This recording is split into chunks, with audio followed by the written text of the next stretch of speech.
당신이 영웅이라 믿었던 그자가 사실은 우리 조국을 도살장으로 이끄는 도살자라면 믿으시겠습니까?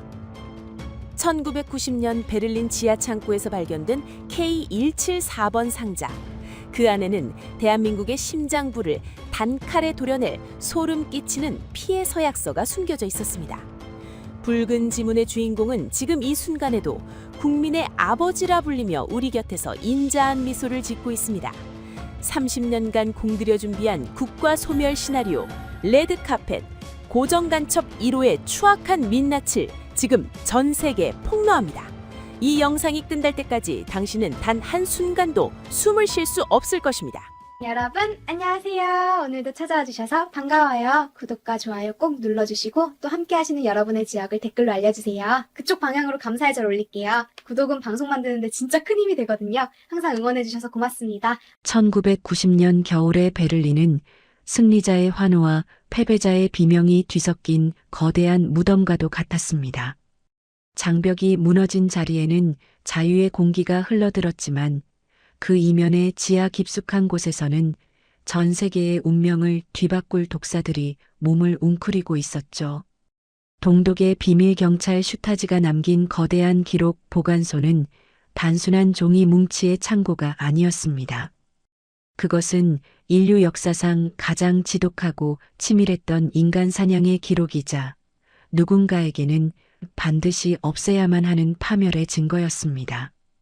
전 세계 정보국 요원들이 먼지 속에서 보물을 찾듯 이 기록들을 뒤쫓을 때 단 한 장의 문서가 발견되었습니다. K174번 상자 속에 숨겨져 있던 그 비밀은 30년이 지난 지금까지도 대한민국의 심장부를 겨누는 독침으로 남아 있습니다.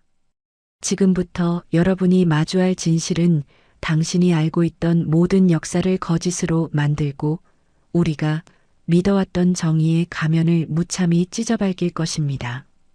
대한민국이라는 국가의 명운을 건 처절한 사투, 그 피냄새 나는 기록의 첫 페이지를 지금 공개합니다. 안녕하세요. 저는 전직 국가정보원 요원 강필두입니다. 제가 오늘 이 자리에 선 것은 단순히 과거를 회상하기 위함이 아닙니다. 이것은 제 목숨을 담보로 던지는 마지막 경고이자 우리 조국 대한민국이 마주한 거대한 비극에 대한 폭로입니다. 저는 지금 쫓기고 있습니다.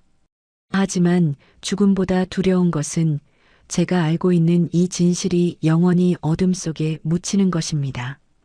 사건의 시작은 1990년 독일 통일의 열기가 채 식지 않았던 베를린이었습니다.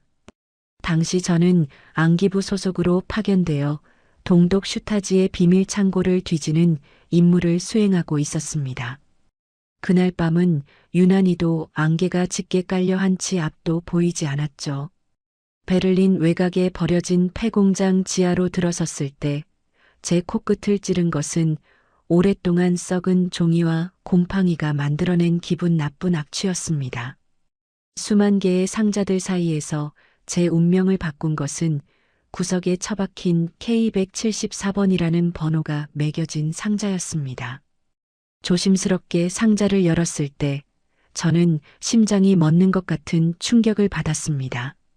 서양식 문서들 사이에서 이질적으로 존재하던 낡은 한지 한 뭉치가 보였기 때문입니다. 떨리는 손으로 그 한지를 펼쳤을 때 저는 제 눈을 의심하며 몇 번이고 눈을 비벼야 했습니다. 거기에는 잉크가 아닌 거무죽죽하게 변색된 검붉은 핏자국으로 써내려간 소름 끼치는 문장이 박혀 있었습니다. 위대한 수령 김일성 동지께 목숨 바쳐 충성하며 남조선 혁명의 불씨가 되겠나이다. 그것은 단순한 글귀가 아니었습니다. 누군가의 손가락 살점을 찢어 짜낸 피로 쓴 혈의 서약, 즉 혈서였습니다. 하지만 저를 진정으로 경악하게 만든 것은 그 문장 아래에 찍힌 인장이었습니다. 그 붉은 지문의 주인공은 현재 대한민국에서 가장 청렴하고 존경받는 정치인, 민주화의 거목이자 국민의 아버지라 불리는 박진성 의원이었습니다. 당시 박진성은 독재에 맞서 싸운 영웅으로 추앙받으며 차기 대권 후보로 거론되던 인물이었죠. 제 손은 사시나무 떨듯 떨렸고 등줄기에는 식은땀이 비 오듯 흘러내렸습니다. 우리가 영웅이라 믿었던 자가 사실은 북한 정찰 총국의 지령을 받는 고정간첩 1호였다니요. 이 사실이 세상에 알려진다면 대한민국은 그날로 무너질 것이 분명했습니다. 저는 본능적으로 이 서류를 품 안에 숨기고 창고를 빠져나왔습니다. 이것을 본부에 보고하고 국가 안보를 바로잡아야 한다는 사명감뿐이었죠. 하지만 제 생각은 너무나 순진했습니다. 베를린의 어두운 골목길을 지나 숙소로 향하던 중 갑자기 소음기 달린 총성이 고요를 깼습니다. 제 왼쪽 어깨를 관통한 통증은 불길처럼 번졌고 저는 바닥을 굴렀습니다.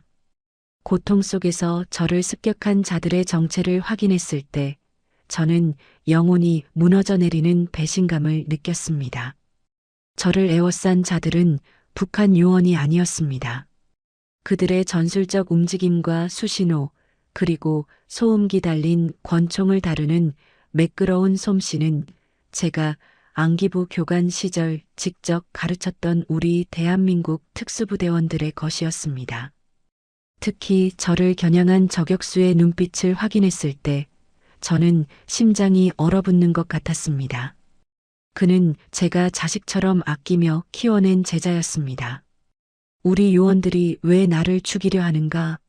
박진성의 마수가 이미 국가정보기관의 수뇌부까지 뻗어 있었다는 사실을 저는 그제야 깨달았습니다. 저는 피가 솟구치는 어깨를 움켜쥐고 필사적으로 달렸습니다.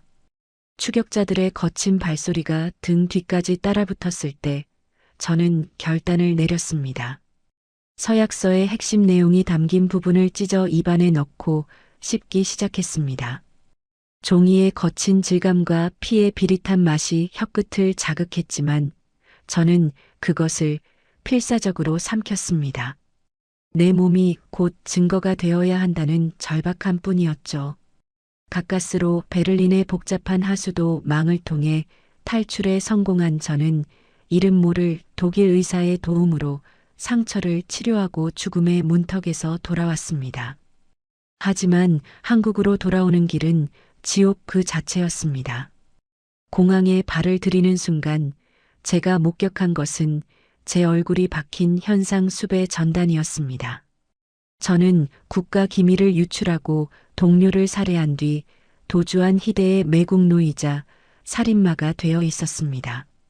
이미 국가정보기관의 모든 전산망은 저에 대한 모든 긍정적인 기록을 지워버렸고 박진성은 이미 국가 전체를 집어삼킨 검은 유령이 되어 있었습니다. 저는 서울 변두리 노량진의 낡은 고시원 단칸방으로 숨어들었습니다. 곰팡이 냄새가 코를 찌르는 한평 남짓한 공간에서 저는 제가 목격한 그 명단들을 하나하나 복기했습니다. 서약서에는 박진성 한 명만이 아니었습니다. 정계, 재계, 언론계, 그리고 종교계까지 대한민국을 움직이는 32명의 거물들이 그 혈서 뒤에 숨어 있었습니다. 그들은 낮에는 대한민국을 찬양하고 밤에는 북한의 지령을 받는 두 얼굴의 괴물들이었습니다. 이들은 이미 우리 사회의 여론을 조작하고 안보 체계를 무너뜨리기 위한 치밀한 계획을 실행하고 있었습니다.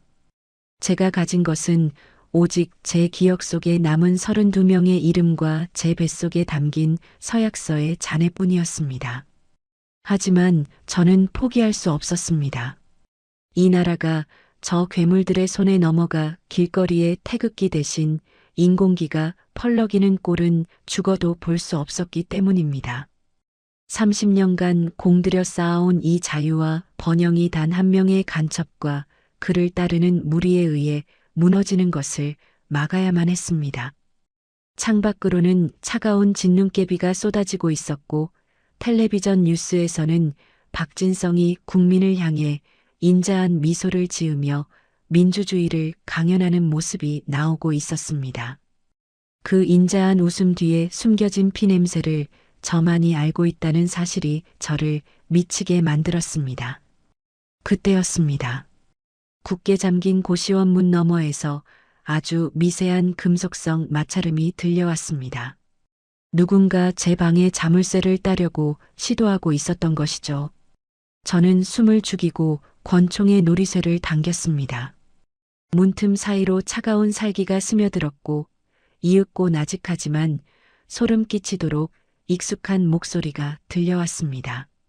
강필두 요원님, 그 서약서 이제 그만 내놓으시죠? 당신이 그걸 삼켰다는 거 이미 다 알고 왔습니다. 당신 배를 갈라서라도 찾아내라는 명을 받았거든요. 그 목소리는 베를린에서 저를 저격했던 제 제자의 것이었습니다. 방 안의 공기는 얼어붙었고 제 심장 소리만이 고요한 방 안을 때렸습니다. 이제 더 이상 물러설 곳은 없습니다. 이 문이 열리는 순간 대한민국의 운명을 결정지을 혈투가 시작될 것입니다. 과연 저들은 어떻게 여기까지 저를 찾아낸 것일까요? 그리고 그들이 말하는 서약서의 실체는 대체 무엇이며 박진성은 지금 이 순간 무슨 음모를 꾸미고 있는 것일까요? 진실은 이제 막 그 베일을 벗기 시작했습니다. 고시원 문틈으로 스며드는 그 비릿한 죽음의 냄새를 여러분은 상상이나 하실 수 있겠습니까? 제 목숨을 노리는 자가 제가 가장 아끼던 제자라는 사실을 깨달았을 때 제 가슴은 난도질 당하는 기분이었습니다. 하지만 슬퍼할 겨를도 없었습니다. 놈이 자물쇠를 따고 방 안으로 들이닥치기 직전 저는 창문을 박차고 배관을 타서 지붕 위로 몸을 던졌습니다. 등 뒤에서 터져나오는 소음기 섞인 총성이 고시원 건물을 울렸지만 저는 멈추지 않았습니다. 제가 죽으면 이 30년의 진실도 함께 묻히기 때문입니다. 어둠을 뚫고 도착한 곳은 남한산성 자락의 외딴 폐가였습니다. 그곳에는 제가 유일하게 믿을 수 있는 인물인 은퇴한 암호 해독 전문가 오달수 선배가 숨어 살고 있었죠. 오 선배는 과거 안기부 시절 북한의 난수표를 귀신같이 잡아내던 전설적인 인물이었습니다. 제가 가져온 혈서의 복사본과 뱃속에서 개원해 말린 종이 조각을 내밀자 그의 손이 파르르 떨리기 시작했습니다. 독사의 눈을 가진 박진성이 대한민국을 통째로 집어삼키려 하고 있다니 오 선배는 미친 듯이 암호를 풀어나가기 시작했습니다. 여러분, 여기서 소름 끼치는 사실 하나를 말씀드려야겠습니다. 박진성이라는 인물이 국민들에게 어떻게 각인되어 있습니까? 그는 과거 공산주의에 맞서 싸우다 고문을 당하고 국가로부터 무궁화 훈장까지 받은 전설적인 반공투사입니다. 하지만 그것은 모두 북한 정찰총국이 설계한 거대한 연극이었습니다. 북한은 1990년대 초반 진흙 속의 진주작전이라는 명목하에 가장 영특한 학생들을 골라 남한으로 보냈습니다. 그리고 그들에게 반공이라는 가면을 씌워 우리 사회의 심장부로 침투시킨 것이죠. 박진성은 그 중에서도 가장 독이 바짝 오른 독사였습니다. 오 선배가 혈서 뒷면에 특수 용액을 뿌리자 놀라운 광경이 펼쳐졌습니다. 평범한 종이였던 뒷면에서 투명 잉크로 그려진 정교한 지도가 나타난 것입니다. 그 지도가 가리키는 곳은 다름 아닌 청와대 바로 뒷산인 북악산의 어느 지점이었습니다. 거기는 고정 간첩들이 비상시에 북한과 직접 교신하기 위해 만든 비밀 연락책이었습니다. 그런데 더 충격적인 것은 그 지도의 마지막 목적지가 적힌 암호였습니다. 그것은 지명이 아니라 시간과 주파수였습니다. 매달 보름달이 뜨는 밤 12시가 되면 전국으로 송출되는 한 종교 방송의 찬송가 가사 속에 북한의 지령이 숨어 있었던 겁니다. 저는 오 선배와 함께 구형 단파 라디오의 주파수를 맞췄습니다. 치직거리는 잡음 사이로 기괴한 멜로디가 흘러나왔고 오 선배의 펜촉이 종이 위를 거칠게 휘저었습니다. 그리고 마침내 해독된 그 한 문장이 우리를 얼어붙게 만들었습니다. 추수 시기가 왔다. 낫을 들어라. 이것은 대한민국을 전복시키기 위한 최후의 총공격 신호였습니다. 여기서 낫이란 북한 노동당의 상징이자 남한 내에 숨어있는 32명의 거물급 간첩들을 의미했습니다. 그들이 일제히 움직여 국가의 주요 기반 시설을 마비시키겠다는 뜻이었죠. 소름 돋는 것은 이 지령이 떨어진 직후 박진성이 텔레비전에 나와 대선 출마 선언을 하며 국민들을 향해 인자하게 웃고 있었다는 사실입니다. 그때였습니다. 오 선배가 갑자기 가슴을 움켜쥐며 쓰러졌습니다. 심장마비였습니다. 하지만 그것은 자연적인 발작이 아니었습니다. 폐가 밖에서 날아온 초소형 독침이 그의 목줄기에 박혀 있었던 것이죠. 저는 놈들이 이미 여기까지 우리를 추격해왔다는 것을 깨달았습니다. 오 선배를 차가운 바닥에 둔 채 저는 다시 어둠 속으로 몸을 날려야 했습니다. 그가 마지막으로 제 손에 쥐어준 것은 박진성의 비밀이 담긴 작은 마이크로 필름이었습니다. 저는 빗물에 젖은 몸을 이끌고 과거 제가 국정원 시절 사용하던 안전가옥으로 향했습니다. 그곳은 제 아내조차 모르는 비밀 장소였습니다. 하지만 제가 문을 열고 들어갔을 때 저는 제 눈을 의심했습니다. 그곳 소파에 앉아 저를 기다리고 있던 사람은 다름 아닌 제 아내였습니다. 여보, 여기까지 어떻게 왔어? 제가 묻기도 전에 아내는 차가운 표정으로 권총을 꺼내 들었습니다. 필두 씨, 당신은 너무 많은 것을 알았어. 아내의 입에서 나온 말은 제 영혼을 조각조각 부수어 놓았습니다. 30년을 함께 산 제 아내가 사실은 박진성이 저를 감시하기 위해 제 곁에 붙여둔 감시자이자 북한에서 파견된 공작원이었다는 사실. 여러분은 이 배신감을 감당하실 수 있겠습니까? 제가 국가를 위해 충성하는 동안 제 침실 바로 옆에는 북한의 독사가 도사리고 있었던 것입니다. 아내는 제가 가져온 지도를 뺏으려 했고 저는 사랑했던 여인과 목숨을 건 혈투를 벌여야 했습니다. 가까스로 아내를 제압하고 집을 빠져나온 제 눈앞에 텔레비전 화면이 보였습니다. 화면 속 박진성은 연설 도중 더운 듯 셔츠 단추를 하나 풀었습니다. 그런데 그 찰나의 순간 제 눈에 들어온 것은 그의 왼쪽 가슴 위로 살짝 드러난 붉은 점이었습니다.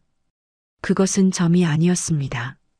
현미경으로 보아야만 식별할 수 있는 정교한 북한 노동당의 문신이었습니다. 그는 국민들 앞에서 애국을 부르짖으면서 가슴에는 적국의 문장을 새기고 있었던 것입니다. 저는 빗속에서 절규했습니다. 대한민국이 이미 이토록 깊게 오염되어 있었다니. 박진성은 이제 대권을 거머쥐기 일보 직전이고 그가 낯을 드는 순간 우리 조국은 피바다가 될 것입니다. 저는 결심했습니다. 이제는 방어가 아니라 공격입니다. 박진성의 가슴에 새겨진 그 수치스러운 문신을 전 국민 앞에 드러내고 그의 목덜미를 잡을 작전을 짜기 시작했습니다. 하지만 상황은 최악으로 치달았습니다. 제 아내가 제 은신처에 도청 장치를 설치해 두었는지 제가 가는 곳마다 경찰 특공대가 깔리기 시작했습니다. 저는 이제 국가의 영웅에서 국가의 적이 되어버렸습니다. 박진성은 화면 너머에서 마치 저를 보고 있다는 듯 비열한 미소를 지으며 말했습니다. 여러분, 저 강필두라는 자를 조심하십시오. 저자가 바로 우리 민주주의를 위협하는 간첩입니다. 도둑이 매를 드는 이 기막힌 현실 앞에 저는 주먹을 불끈 쥐었습니다. 박진성이 말한 낫의 정체는 무엇일까요? 그리고 그가 포섭한 32명의 거물들은 도대체 누구일까요? 청와대 뒷산의 비밀 연락책에는 무엇이 숨겨져 있는 것일까요? 저는 이제 목숨을 걸고 그 금기된 구역으로 들어갑니다. 만약 제가 돌아오지 못한다면 이 기록이 대한민국의 마지막 희망이 될 것입니다. 다음 장에서 밝혀질 진실은 여러분의 상상을 초월할 것입니다. 32명의 명단이 공개되는 순간 대한민국은 다시 한번 거대한 소용돌이에 휘말리게 될 테니까요. 32개의 대못이 대한민국의 심장을 소리 없이 꿰뚫고 있었습니다. 제가 발견한 그 명단은 단순한 이름의 나열이 아니라 우리 조국의 숨통을 조이는 거대한 교수형 밧줄이었죠. 여러분은 상상이나 하실 수 있겠습니까? 매일 저녁 뉴스에 나와 국가의 미래를 논하고 정의를 부르짖던 그 깨끗한 얼굴들이 사실은 등 뒤에 칼을 숨긴 채 우리 조국의 파멸을 준비하던 악마들이었다는 사실을 말입니다.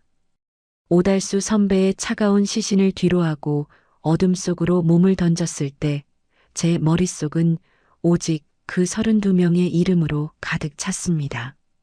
박진성이라는 독사가 머리라면 이 32명은 대한민국의 팔다리를 자르고 심장을 멈추게 할 치명적인 독침들이었습니다.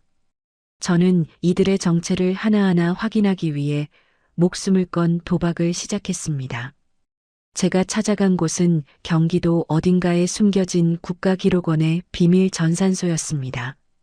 과거 안기부 시절 제가 직접 보안 설계를 도왔던 곳이라 침투 경로만큼은 훤히 알고 있었죠. 칠흑 같은 어둠을 뚫고 환풍구를 통해 내부로 잠입했을 때 제 손에는 땀이 흥건했습니다. 만약 여기서 들킨다면 저는 간첩이라는 누명을 쓴 채 영원히 차가운 감방에서 썩거나 소리 소문 없이 제거될 것이 뻔했으니까요. 조심스럽게 메인 서버에 접속해 서약서 속의 이름들을 하나씩 대조해 나가기 시작했습니다. 그런데 결과가 화면에 뜰 때마다 저는 심장이 내려앉는 것 같은 공포를 느꼈습니다. 그들은 정계와 재계 그리고 언론계와 사법부까지 대한민국이라는 거대한 기계의 핵심 부품들을 모두 장악하고 있었던 겁니다. 최근 들어 유난히 북한의 저자세로 일관하던 정책들 그리고 우리 군의 눈과 귀를 멀게 하던 안보 해체 작업들의 배후에는 어김없이 이 명단 속 인물들이 자리 잡고 있었습니다. 더욱 경악스러운 것은 그중 한 명이 현재 대한민국의 법질서를 수호해야 할 현직 검찰총장이었다는 사실입니다. 박진성이 정치를 주무르고 검찰총장이 법의 잣대를 휘두르며 언론사 사장들이 국민의 눈을 가리고 있으니 저 같은 은퇴 요원 하나 죽이는 것은 일도 아니었겠죠. 그들은 이미 국가라는 거대한 시스템 자체를 자신들의 범죄를 은폐하는 도구로 전락시켜버렸습니다. 그러던 중 저는 서버 구석에서 암호화된 비밀 일정표 하나를 찾아냈습니다. 바로 오늘 밤 오전 1시 서울 도심 한복판에 위치한 대형 교회 지하 기도실에서 32명의 전원이 참석하는 긴급회의가 열린다는 내용이었습니다. 작전명은 D-Day. 그들은 대한민국을 송두리째 뒤흔들 마지막 마침표를 찍으려 하고 있었습니다. 저는 서둘러 노량진 수산시장에서 구한 낡은 청소부 유니폼으로 갈아입었습니다. 얼굴에는 검은 때를 묻히고 허름한 모자를 깊게 눌렀었죠. 교회라는 장소는 그들의 은밀한 회동을 숨기기에 최적의 장소였습니다. 수천 명이 드나드는 곳이니 의심을 피하기 쉬웠을 테니까요. 하지만 그 신성한 장소 아래에서 국가 전복을 모의한다는 사실에 분노가 치밀어 올랐습니다. 교회 지하 깊숙한 곳 기도실 문 앞에는 건장한 체격의 사내들이 입구를 지키고 있었습니다. 저는 고개를 숙인 채 쓰레기통을 비우는 척하며 그들 곁을 지나쳤습니다. 제 품 안에는 과거 국정원에서 특수 제작했던 초소형 도청기가 숨겨져 있었죠. 환기구 틈새로 도청기를 밀어넣고 이어폰을 귀에 꽂는 순간 소름 끼치는 대화들이 흘러나오기 시작했습니다. 그 안에서 박진성의 목소리가 들렸습니다. 동지들 이제 때가 되었소. 서울의 미사일 방어 체계는 이미 무력화되었고 주요 방송사들은 우리의 신호에 맞춰 광장에 촛불을 켤 준비를 마쳤소. 박진성의 말에 32명의 거물들은 약속이라도 한 듯 환호성을 질렀습니다. 그들은 한국의 첨단 무기 체계를 마비시키고 북한의 남침 유도 작전인 레드카펫을 논의하고 있었습니다. 회의가 절정에 달했을 때 박진성은 탁자 위에 놓인 32자루의 만년필을 하나씩 나누어 주었습니다. 겉보기에는 북한산 최고급 만년필처럼 보였지만 그것은 단순한 필기구가 아니었습니다. 각 만년필의 뚜껑 속에는 대한민국의 국방기밀과 국가기관, 시설의 마스터키가 담긴 초소형 칩이 숨겨져 있었던 겁니다. 그 만년필이 그들의 손을 떠나 외부로 유출되는 순간 대한민국은 아무런 저항도 하지 못한 채 무너질 판이었습니다. 저는 이 현장을 증거로 남기기 위해 초소형 카메라를 꺼내려 했습니다. 그런데 바로 그때 제 뒤에서 차가운 금속의 감촉이 느껴졌습니다. 권총의 총구였습니다. 청소 붙이고는 귀가 너무 밝으시군 강 요원님. 뒤를 돌아보자 저를 끝까지 추격해 오던 제자 민석이 무표정한 얼굴로 서 있었습니다. 저는 본능적으로 쓰레기 카트를 밀쳐 민석의 중심을 무너뜨리고 지하복도로 질주했습니다. 등 뒤에서 총성이 울렸고 교회 지하실의 정적이 깨졌습니다. 민석은 이미 인간으로서의 감정을 잃어버린 박진성의 충견이 되어 있었습니다. 도주하던 찰나 갑자기 지하 기도실 내부에서 거대한 폭발음이 들려왔습니다. 그들은 증거를 인멸하기 위해 미리 설치해둔 폭약까지 터뜨린 것입니다. 자욱한 연기 속에서 저는 바닥에 떨어진 만년필 하나와 USB 칩을 움켜쥐었습니다. 제 팔에는 파편에 맞은 상처에서 피가 철철 흐르고 있었지만 멈출 수 없었습니다.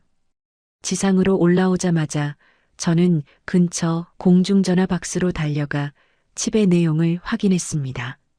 노트북 화면에 뜬 첫 번째 파일의 이름은 저를 절망의 구렁텅이로 밀어 넣었습니다. 서울 불바다 계획. 그것은 단순한 구호가 아니었습니다. 서울 시내 주요 가스관과 변전소 그리고 통신기지국을 일시에 폭파시켜 1,000만 시민을 암흑과 공포 속에 몰아넣고 그 틈을 타북한군을 불러들이겠다는 구체적인 작전서였습니다. 심지어 그 계획서 하단에는 현직 검찰총장과 국방부 고위 관리의 서명까지 선명하게 박혀 있었습니다. 가슴이 찢어지는 것 같았습니다. 제가 평생을 바쳐 지켜온 이 나라가 이토록 처참하게 유린당하고 있었다니요. 하지만 슬퍼하고 있을 시간이 없었습니다. 이 USB 안에 담긴 진실을 국민들에게 알려야 했습니다. 그때 제 핸드폰으로 발신자 제한 번호의 문자 한 통이 날아왔습니다. 강 요원님 칩을 안전하게 보관하세요. 명단 중 한 명은 당신의 편입니다. 적들의 소굴인 32명 중 누군가가 저에게 익명으로 정보를 흘리고 있었습니다. 과연 그 딥스로트라 불리는 조력자는 누구일까요? 그리고 왜 그는 배신자들의 무리에 섞여 있는 것일까요? 저는 이제 아무도 믿을 수 없는 이 거대한 전쟁터에서 홀로 싸워야 합니다. 경찰도 검찰도 그리고 국가정보국조차 저를 죽이려 혈안이 되어 있는 이 미친 나라에서 말입니다. 빗물 섞인 피가 제 눈을 가렸지만 저는 USB를 꽉 쥐었습니다. 박진성이 준비한 서울 불바다 작전까지 남은 시간은 단 72시간. 그 안에 저는 이 괴물들의 실체를 전 세계에 공포해야 합니다. 하지만 제가 다음으로 향해야 할 곳은 더욱 끔찍한 곳이었습니다. 바로 대한민국 권력의 심장부 청와대였습니다. 그곳에는 이미 우리가 상상도 못할 검은 유령이 도사리고 있었기 때문입니다. 과연 저는 그 철옹성 같은 금단의 구역에 발을 들릴 수 있을까요? 제 손에 들린 이 USB가 대한민국의 마지막 구원이 될 수 있을지 아니면 제 무덤이 될지 역사의 심판만이 기다리고 있습니다. 서울의 밤은 화려한 불빛 아래 평온해 보이지만 그 차가운 아스팔트 밑바닥에서는 이미 거대한 돈줄이 대한민국의 목줄을 죄기 위해 독사처럼 꿈틀대고 있었습니다.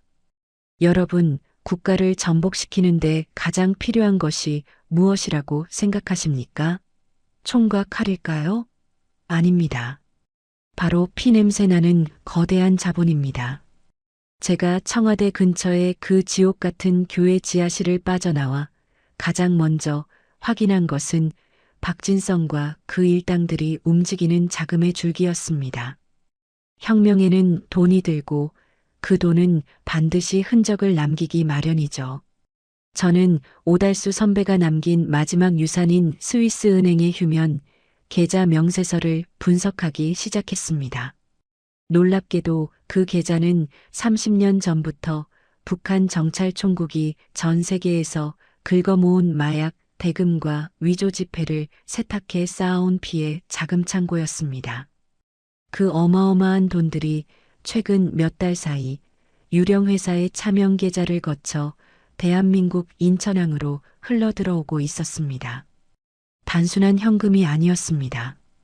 그것은 경제 생태계를 파괴하고 대선 판도를 뒤흔들 수 있는 실물 자산, 바로 금괴였습니다. 저는 빗물에 젖은 몸을 이끌고 인천항 제사부두의 컨테이너 야적으로 향했습니다. 그곳은 이미 박진성의 수하들이 장악하고 있었지만 저는 과거 현역 시절 익혔던 잠입 기술을 총동원해 철조망을 넘었습니다. 비릿한 바다 냄새와 녹슨 철제 컨테이너의 금속음이 제 신경을 곤두세우게 했죠. 드디어 목표로 했던 H109번 컨테이너 앞에 섰습니다. 겉면에는 평범한 수입 과일 상자라고 적혀 있었지만 문을 열어젖힌 순간 저는 제 눈을 의심했습니다. 사과 상자로 위장된 수백 개의 상자 안에는 눈이 멀 것 같은 황금빛이 가득했습니다. 500개의 골드바. 그 하나하나의 무게가 제 팔을 짓눌렀지만 저를 진정으로 분노하게 만든 것은 금괴 밑바닥에 선명하게 박힌 문구였습니다. 조선민주주의인민공화국 중앙은행. 대한민국을 무너뜨리기 위해 북한의 심장부에서 직접 주조해 보낸 저주의 금부치들이었습니다. 이 금괴들은 다가올 대선에서 여론을 조작하는 댓글 부대를 운영하고 방송사 간부들을 매수하며 전국의 주요 요직에 앉은 배신자들에게 뿌려질 검은 미끼였습니다. 이미 박진성은 이 돈을 이용해 언론을 장악했고 저를 국가의 적이자 금괴 절도범으로 몰아세우는 가짜 뉴스를 생산하고 있었습니다. 여러분, 상상해 보십시오. 나라를 지키려는 요원이 졸지에 500개의 금괴를 훔친 흉악범이 되어온 나라의 추격을 받는 이 기막힌 현실을 말입니다. 그때였습니다. 컨테이너 야적장 전체에 서치라이트가 켜지며 수십 대의 경찰차가 저를 포위했습니다. 하지만 그들은 저를 보호하러 온 공권력이 아니었습니다. 박진성의 명령을 직접 받는 이미 오염될 대로 오염된 사냥개들이었죠. 강필두, 무기를 버리고 투항하라. 너는 이제 끝났다. 확성기 너머로 들려오는 목소리는 비열하기 짝짝이 없었습니다. 저를 돕겠다며 정보를 주던 경찰관조차 사실은 박진성이 심어둔 프락치였다는 사실을 깨달았을 때 제 가슴은 분노로 터져나갈 것 같았습니다. 사방에서 총탄이 쏟아졌습니다. 저는 금괴 하나를 챙겨 품 안에 넣고 필사적으로 컨테이너 사이를 누비며 달렸습니다. 적들은 인정사정 없이 방세를 당겼고 제 발치에는 불꽃이 튀었습니다. 인천항의 거대한 크레인 위로 올라가 아래를 내려다보니 차가운 서해 바다가 집어삼킬 듯 넘실거리고 있었죠. 막다른 골목이었습니다. 등 뒤에서는 무장한 특공대원들이 거리를 좁혀오고 있었고 하늘에는 경찰 헬기가 저를 조준하고 있었습니다. 강필두, 그 금괴는 내 것이 될 수 없다. 포기해라. 민석의 목소리가 다시 들려왔습니다. 저는 품 안의 금괴를 꽉 쥐었습니다. 이 금괴에 박힌 북한의 각인이 전 국민 앞에 공개되는 날, 박진성의 시대는 끝날 것입니다. 하지만 지금 제가 여기서 잡힌다면 모든 진실은 바닷속으로 사라질 터였죠. 저는 선택해야 했습니다. 항복하여 치욕스러운 죽음을 맞이할 것인가, 아니면 불확실한 운명에 몸을 던질 것인가. 저는 심호흡을 한번 하고 3층 높이의 크레인 끝에서 검은 바다를 향해 몸을 날렸습니다. 차가운 바닷물이 온몸을 때리는 충격과 함께 정신이 아득해졌습니다. 수면 아래로 깊숙이 가라앉으며 저는 생각했습니다. 제발 이 진실의 조각만은 지켜내게 해달라고요. 배로 들어오는 짠물에 정신을 잃어가던 찰나 어둠 속에서 누군가의 손길이 제 덜미를 낚아챘습니다. 눈을 아주 살짝 떴을 때 제 앞에 보인 것은 산소 마스크를 쓴 잠수부였습니다. 구급대원일까요? 아니면 저를 죽이러 온 자들일까요? 희미해지는 의식 속에서 제가 본 잠수부의 수트 가슴팍에는 붉은색 별 모양과 함께 인민군 보위부라는 글자가 선명하게 박혀 있었습니다. 그들은 바다 위에서는 경찰을 시켜 저를 쫓고 바닷속에서는 북한의 정예 요원들을 대기시켜 저를 확실하게 처리하려 했던 것입니다.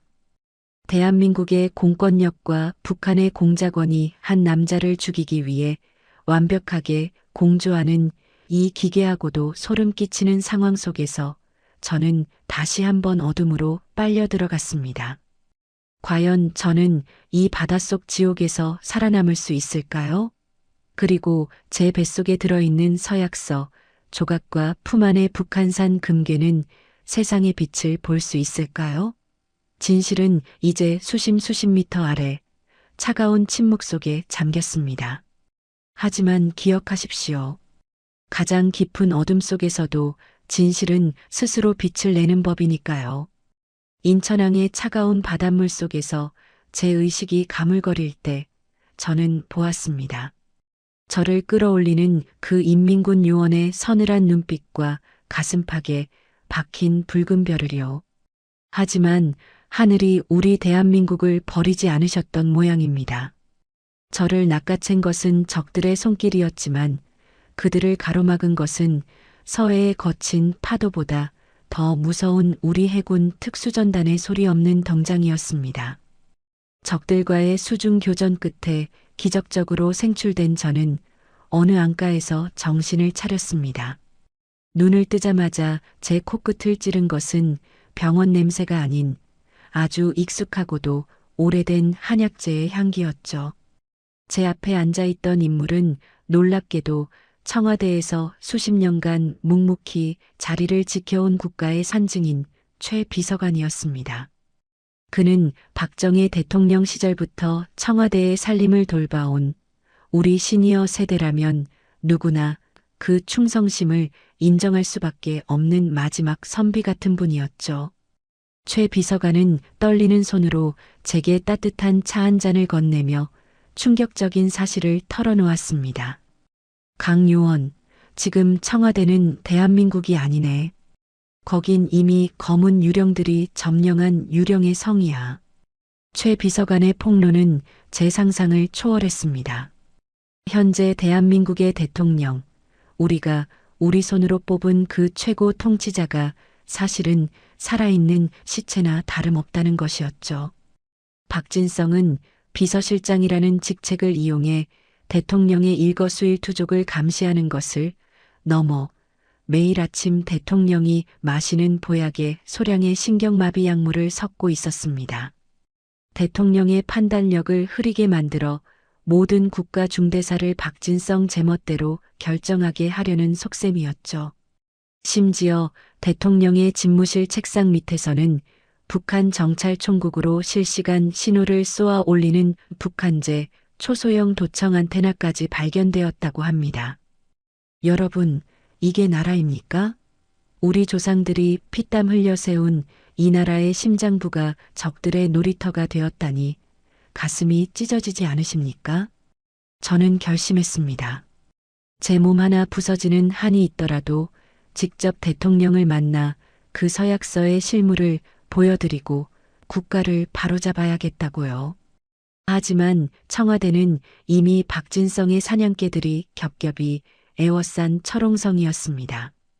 정문으로 들어가는 것은 자살 행위나 다름없었죠. 그때 최 비서관이 제게 건넨 것은 1970년대 국가 비상사태를 대비해 비밀리에 만들어졌던 지하 밀실의 도면이었습니다. 우리 어르신들이라면 기억하실 겁니다.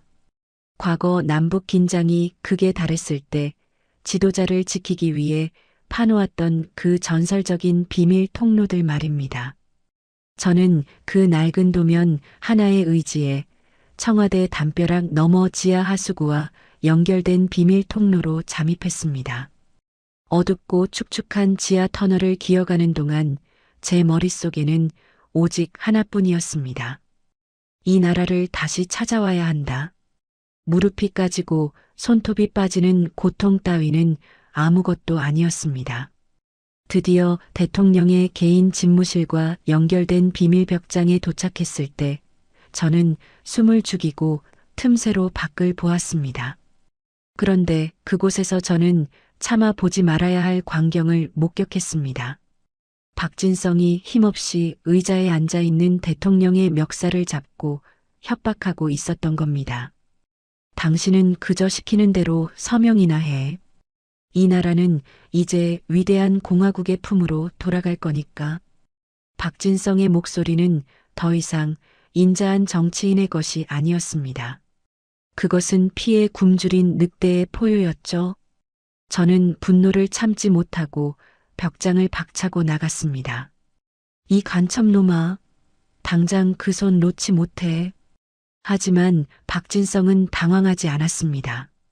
오히려 비열한 웃음을 지으며 손가락을 튕겼죠. 그 순간 천장에서 살상용 신경가스가 쏟아져 내렸습니다. 이미 박진성은 제가 올 것을 알고 함정을 파놓았던 겁니다.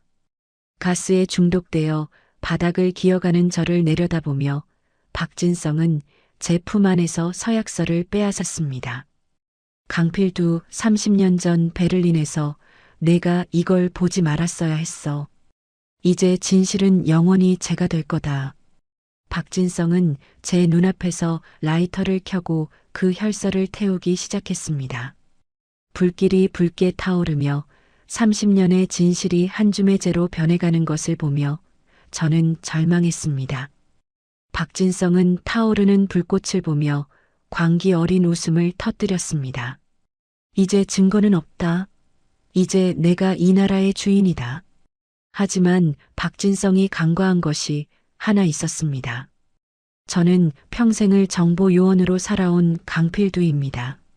제가 아무런 대책 없이 적진의 한복판으로 들어왔을 것 같습니까?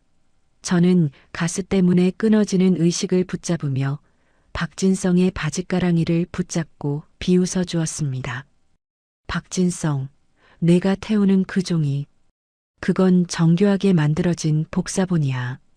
진짜 서약서는 이미 대한민국에서 가장 정직한 방송국 국장에게 전달됐어. 내일 아침 9시 내 놈의 그 추악한 지문과 피냄새 나는 자백이 전 세계로 생중계될 거다. 박진성의 얼굴이 순식간에 흑빛으로 변했습니다. 승리감에 도취해 있던 악마의 눈에 처음으로 공포가 서린 것을 보며 저는 정신을 잃었습니다. 자, 이제 주사위는 던져졌습니다. 과연 내일 아침 대한민국은 그 거대한 진실 앞에 어떤 반응을 보일까요? 박진성은 이 위기를 또 어떤 악랄한 방법으로 피해가려 할까요? 그리고 가스에 중독된 저와 약물에 취한 대통령의 운명은 어떻게 될까요? 우리 조국의 운명이 단 한 자루의 만년필과 한 장의 혈서에 달려있는 이 기가 막힌 상황. 다음 장에서 그 폭발적인 결말이 시작됩니다. 청와대 지하의 차가운 바닥에서 정신을 차렸을 때 제 폐부는 타들어가는 통증으로 가득했습니다. 박진성은 이미 사라졌고 집무실 스피커에서는 믿기지 않는 긴급 속보가 흘러나오고 있었죠. 박진성은 제가 살포한 가스를 극우 테러 분자의 생화학 공격으로 조작해 전 국가에 계엄령을 선포하도록 유도했습니다. 여러분, 대한민국을 지키려던 요원이 한순간에 나라를 파멸로 몰아넣는 테러리스트가 된 것입니다. 박진성의 그 비열한 머리는 이미 국민의 공포를 권력으로 바꾸는 법을 알고 있었던 겁니다. 대한민국의 심장은 멈추기 시작했습니다. 서울 시내 주요 요충지에 원인 불명의 정전이 발생했고 휴대폰 신호는 비명처럼 끊겼습니다. 북한 정찰총국이 보낸 사이버 테러 부대가 우리 국가 기관망을 유린하고 있었죠. 박진성은 텔레비전에 나와 떨리는 목소리로 연설했습니다. 존경하는 국민 여러분, 지금 테러 세력이 우리 조국을 파괴하고 있습니다. 우리는 단결해야 합니다. 그 가식적인 연설 뒤에서 북한군은 이미 휴전선 인근으로 집결하고 있었습니다. 소위 레드카펫 작전, 즉 남한 내 고정 간첩들이 길을 열고 북한군이 무혈입성하는 국가 소멸의 시나리오가 현실이 되고 있었던 겁니다. 저에게 남은 시간은 단 72시간. 이 시간이 지나면 대한민국이라는 이름은 역사 속으로 사라질 운명이었습니다. 저는 피를 토하는 심정으로 과거 국정원에서 함께 젊음을 바쳤던 은퇴 동료들을 소집했습니다. 이제는 머리가 희끗해진 노병들, 하지만 가슴 속에는 여전히 뜨거운 조국애를 품고 있는 실버 특공대가 제 부름에 응답했습니다. 우리는 서울 변두리의 한 고물상 지하에 모여 마지막 결사항전을 준비했습니다. 구형 K2 소총의 먼지를 털어내고 무전기를 점검하는 그들의 손은 떨렸지만 눈빛만큼은 20대 요원보다 매서웠습니다. 우리의 첫 번째 목표는 32명의 배신자 명단 중 유일하게 양심의 가책을 느끼고 있던 전직 안보실장 김판석을 확보하는 것이었습니다. 저는 빗줄기를 뚫고 그가 숨어있는 남산 근처의 안가로 침투했습니다. 김판석은 공포에 질려 있었습니다. 필두야, 우린 이미 늦었어. 박진성은 사람이 아니야, 괴물이라고. 저는 그의 멱살을 잡고 포효했습니다. 당신이 살 수 있는 유일한 길은 진실을 밝히는 것뿐이야. 결국 제 진심에 무너진 김판석이 카메라 앞에서 증언을 시작하려던 찰나였습니다. 퍽! 둔탁한 소리와 함께 김판석의 미간에 구멍이 뚫렸습니다. 안가 창방, 수백 미터 거리에서 박진성이 보낸 저격수가 정확히 그의 입을 막아버린 겁니다. 피가 제 얼굴에 튀었고 김판석은 단 한마디의 증언도 남기지 못한 채 차가운 시신이 되었습니다. 증거가 사라진 절망적인 상황. 하지만 저는 포기할 수 없었습니다. 이제 남은 방법은 단 하나, 국가사이버보안센터를 점령해 전 국민의 휴대전화로 베를린에서 가져온 그 서약서의 사진을 강제로 전송하는 것뿐이었습니다. 그것은 불가능에 가까운 자살 임무였습니다. 사이버센터는 박진성이 보낸 정예 특수부대원들이 겹겹이 방어하고 있었죠. 하지만 우리 실버 특공대는 노련했습니다. 적들이 최신 장비에 의존할 때 우리는 1970년대의 아날로그 전술을 구사했습니다. 하수도를 통해 가스탄을 투척하고 통신선을 직접 절단해 적들의 눈과 귀를 멀게 만들었죠. 마침내 서버실 문턱에 도달했을 때 제 가슴은 터질 듯이 뛰었습니다. 이제 이 버튼만 누르면 박진성의 추악한 민낯이 3천만 국민 앞에 낱낱이 공개될 것이었습니다. 그런데 바로 그 순간 전국적인 블랙아웃이 발생했습니다. 단순히 적들의 테러가 아니었습니다. 한국군 내부의 배신자가 박진성의 명령을 받고 국가 전력망 자체를 내려버린 것이었죠. 칠흑 같은 어둠 속에서 오직 서버실의 비상등만이 붉게 깜빡였습니다. 저는 떨리는 손으로 마지막 전송 버튼을 누르려 했습니다. 그때 제 주머니 속에서 진동이 울렸습니다. 발신자 제한 번호로 온 짧은 영상 메시지 하나. 화면을 확인한 저는 그 자리에 주저앉고 말았습니다. 영상 속에는 제 하나뿐인 아들이 의자에 묶인 채 입에 테이프가 붙어 울먹이고 있었습니다. 그리고 그 뒤로 박진성의 충견, 제자 민석이 칼을 만지며 비릿한 미소를 짓고 있었죠. 강필두 요원님, 전송 버튼을 누르는 순간 아드님의 심장은 멈출 겁니다. 조국입니까? 아니면 아들입니까? 대한민국의 운명이 걸린 전송 버튼과 아들의 목숨. 여러분이라면 어떤 선택을 하시겠습니까? 72시간의 카운트다운은 이제 마지막 12시간을 향해 달려가고 있었습니다.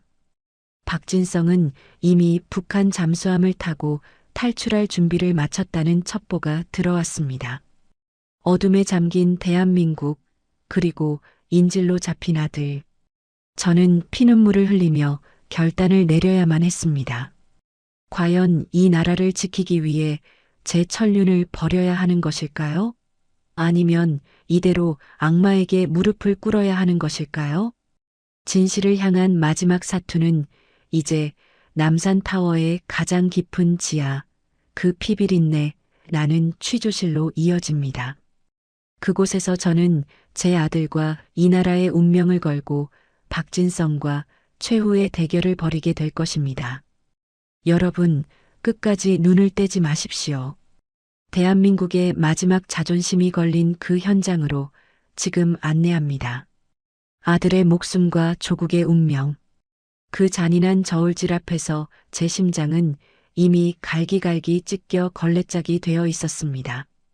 여러분, 만약 여러분이라면 그 순간 어떤 선택을 하셨겠습니까? 제 손가락이 전송 버튼 위에서 바르르 떨리고 있을 때 제 귓가에 들린 것은 무전기 너머의 거친 숨소리였습니다. 바로 평생을 함께 사선을 넘나들었던 제 전우, 김태식 요원의 목소리였죠. 필두야, 주저하지 말고 눌러라. 아들은 우리가 구했다. 그 한마디에 제 영혼을 짓누르던 바위덩어리가 내려앉았습니다. 우리 실버 특공대 동료들이 박진성의 사냥개들이 방심한 틈을 타 아들이 갇혀있던 노량진의 지하 비밀 가옥을 습격해 아이를 빼낸 것이었습니다. 저는 주저없이 전송 버튼을 눌렀습니다. 30년간 제 뱃속과 가슴속에 묻어두었던 그 피의 서약서가 대한민국의 모든 휴대전화와 전광판으로 퍼져나가는 순간이었습니다. 이제 남은 것은 단 하나, 이 모든 비극의 원흉인 박진성의 목덜미를 직접 잡아채는 것이었습니다. 저는 칠흑 같은 어둠을 뚫고 남산타워로 향했습니다. 서울의 상징이자 관광객들의 웃음소리가 끊이지 않던 그곳은 사실 과거 중앙정보부의 지하 취조실이 숨겨진 대한민국 근현대사의 가장 어두운 그림자가 서린 곳이기도 합니다. 박진성은 바로 그 지하 깊숙한 곳, 자신이 한때 고문당하며 민주화 영웅으로 조잡되었던 바로 그 방에서 마지막 발악을 준비하고 있었습니다. 북한을 향해 남침 명령을 재촉하는 최후의 통신문을 발송하려 했던 것이죠. 남산의 지하 복도는 차갑고 습했습니다. 비상등의 붉은 불빛만이 괴상하게 일렁이는 그곳에서 저는 젊고 날쌘 북한 정예병들과 마주했습니다. 그들은 박진성을 지키기 위해 길들여진 살인 병기들이었죠. 하지만 그들이 간과한 것이 있었습니다. 죽음을 두려워하지 않는 노병의 분노가 얼마나 무서운지를 말입니다.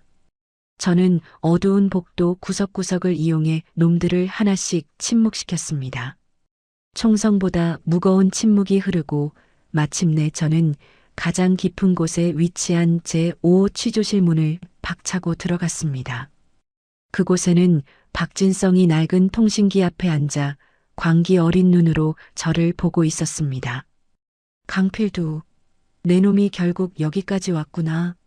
박진성은 소리를 지르며 품 안에서 권총을 꺼내 들었습니다. 하지만 제 방쇄가 더 빨랐습니다.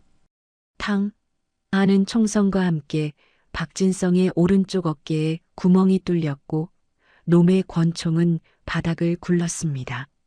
저는 피를 흘리며 주저앉은 그 괴물에게 다가갔습니다. 30년 전 베를린에서 본 그 붉은 지문의 주인공이 제 눈앞에서 비참하게 무너지고 있었습니다. 자백해라. 내가 저지른 그 추악한 배신의 대가가 무엇인지 전 국민에게 말하란 말이야. 제가 포효하자 박진성은 비열하게 웃으며 가슴속에서 작은 캡슐 하나를 꺼내려 했습니다. 북한 공작원들이 자결할 때 사용하는 청산가리 캡슐이었죠. 저는 놈의 턱을 걷어차고 그 독약 캡슐을 빼앗았습니다. 죽음도 내게는 사치다. 너는 살아서 국민의 심판을 받아야 해. 바로 그 순간 남산타워의 유리창이 거세게 흔들리기 시작했습니다. 하늘에서 들려오는 거대한 로터 소리. 북한에서 보낸 특수부대 헬기들이 박진성을 구출하기 위해 남산 상공으로 진입한 것이었습니다. 하하, 필두야, 이미 늦었다. 공화국의 영웅들이 나를 데리러 왔다. 박진성은 피를 토하면서도 승리를 확신한 듯 웃어댔습니다. 하지만 그 웃음은 오래가지 못했습니다. 남산의 상공을 가르는 또 다른 굉음이 들려왔기 때문입니다. 우리 대한민국 공군의 FCOK 전투기들이 긴급 출격해 북한 헬기들을 포착한 것이었죠. 칠흑 같은 서울의 밤하늘 위에서 불꽃 튀는 공중전이 벌어졌습니다.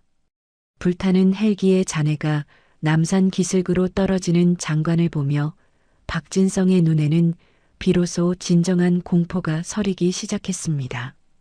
그는 자신이 북한에서도 이미 버려진 카드였다는 사실을, 그리고 이곳 남산타워 지하에 거대한 폭탄이 설치되어 자신과 함께 자폭하도록 설계되어 있었다는 사실을 뒤늦게 깨달은 모양이었습니다. 저는 박진성을 짐짝처럼 들쳐업고 무너져 내리는 지하 통로를 달렸습니다. 등 뒤에서는 폭발음이 들려오고 천장에서 흙더미가 쏟아졌습니다. 나를 놓고 가라. 차라리 여기서 죽게 해줘. 박진성은 울부짖었지만 저는 멈추지 않았습니다. 이 악마를 살려서 세상 밖으로 끌고 나가는 것, 그것만이 억울하게 죽어간 동료들과 이 나라의 기만당한 국민들에 대한 제 마지막 예우였으니까요. 마침내 지상으로 연결된 마지막 철문을 박차고 나갔을 때 제 눈앞에는 믿기지 않는 광경이 펼쳐져 있었습니다. 블랙아웃으로 어두웠던 남산광장이 수백 대의 카메라 플래시 세례로 대낮처럼 밝게 빛나고 있었습니다. 전 세계에서 몰려든 외신 기자들과 분노에 찬 수만 명의 시민이 인산인해를 이루고 있었죠. 저는 피투성이가 된 채 박진성의 덜미를 잡고 그들 앞에 섰습니다. 30년의 어둠이 걷히고 대한민국을 파멸로 몰아넣으려던 고정간첩 1호의 민낯이 전 세계로 생중계되는 순간이었습니다. 박진성의 그 비굴한 표정과 제 손에 들린 피 묻은 서약서, 원본이 카메라 렌즈에 담겼습니다. 시민들의 함성이 남산을 뒤흔들었고 저는 그제야 참았던 숨을 길게 내뱉었습니다. 하지만 여러분, 이것이 끝이 아닙니다. 박진성이 체포되며 제 귓가에 남긴 그 섬뜩한 마지막 한마디가 아직도 제 머릿속을 떠나지 않고 있습니다. 과연 그가 남긴 예언은 무엇일까요? 그리고 대한민국은 이 거대한 혼란을 딛고 다시 일어설 수 있을까요? 수백 개의 카메라 플래시가 터지는 남산의 밤은 눈이 시릴 정도로 찬란했습니다. 제 손에 붙들린 박진성은 더 이상 한 나라를 호령하던 거물 정치인이 아니었죠. 공포와 수치심에 찌든 한 마리 쥐새끼에 불과했습니다. 저는 전 세계로 송출되는 생중계 카메라를 똑바로 응시했습니다. 그리고 제 인생 가장 길었던 30년의 침묵을 깨고 박진성의 멱살을 잡아쥐었습니다. 보십시오. 이것이 당신들이 영웅이라 믿었던 자의 진짜 정체입니다. 제가 박진성의 와이셔츠 단추를 거칠게 뜯어내자 그의 왼쪽 가슴 위로 선명한 붉은색 문신이 드러났습니다. 일반적인 문신이 아니었습니다.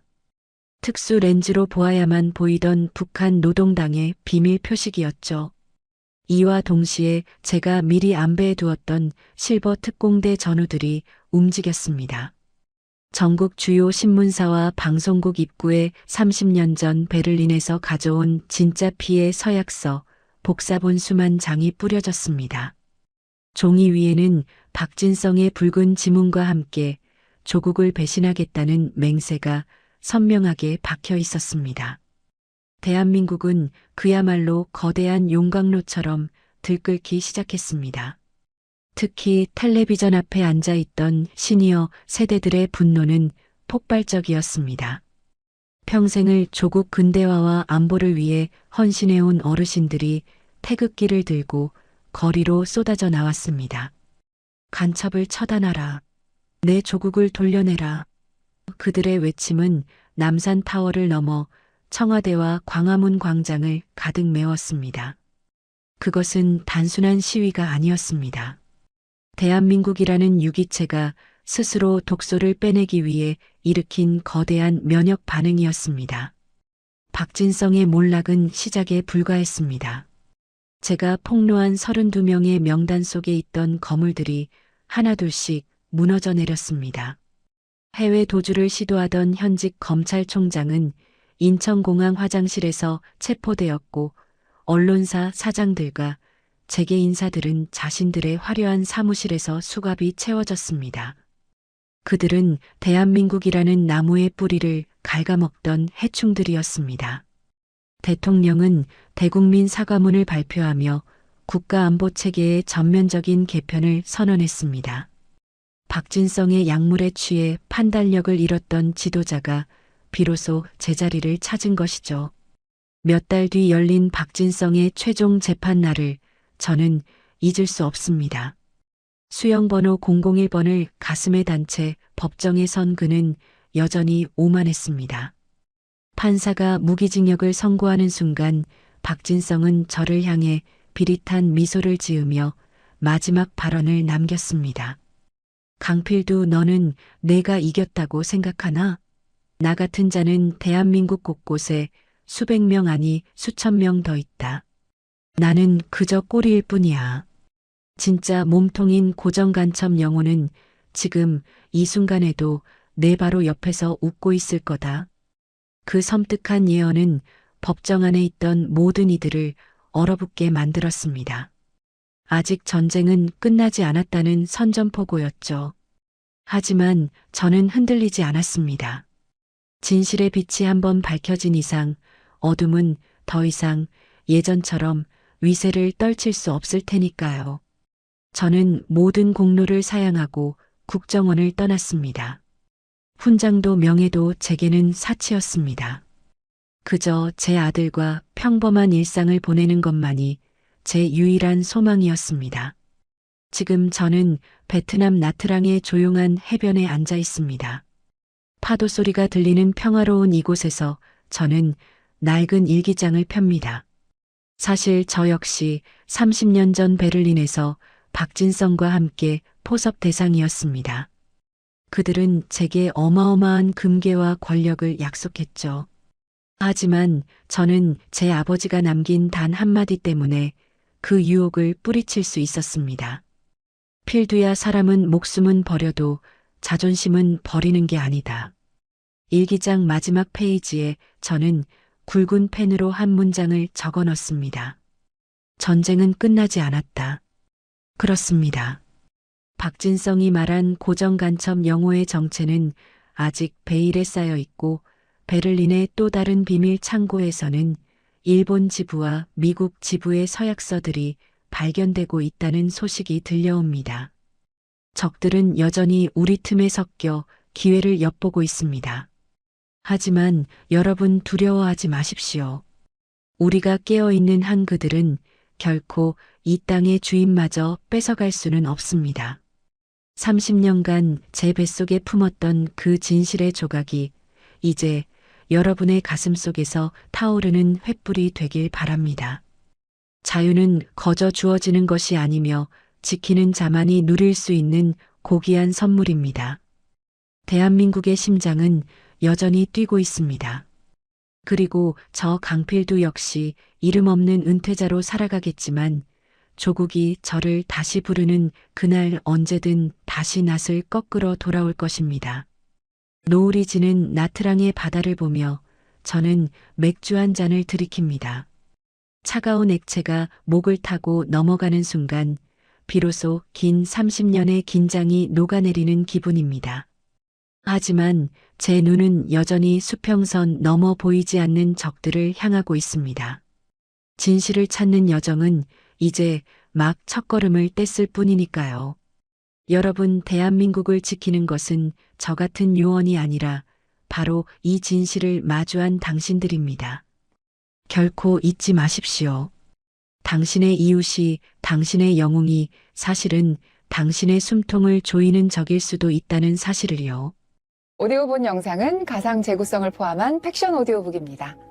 사실과 다를 수 있으며 안보 경각심을 위한 창작물임을 밝힙니다. 함께 해주셔서 고마워요. 다음에도 또 만나요.